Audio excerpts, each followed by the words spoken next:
இந்த கெமி பொண்ணு ரொம்ப பாவங்க. எவ்வளோ வேலை செஞ்சாலும் எந்த கம்ப்ளைண்ட்டும் கிடையாது, எந்த பிரச்சனையும் கிடையாது. ரொம்ப சென்சிபிள். பட் அன்ஃபார்ச்சுனேட்லி சப்போர்ட்டே கிடையாது. அதுக்கு ரீசன் என்னன்னு எனக்கு உண்மையிலே தெரியல.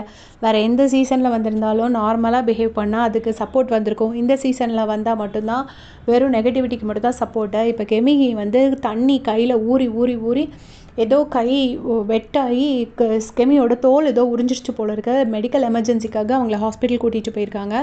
பாவம் இன்றைக்கே அந்த பொண்ணோட கை அப்படி தான் இருந்துச்சு. பட் எந்த கம்ப்ளைண்ட்ஸுமே இல்லை. எல்லோரும் நான் கால் வலிக்க நின்னேன், கை வலிக்க பண்ணேன், அப்படி இப்படின்னு ஆஹா ஓஹோன்னாங்க.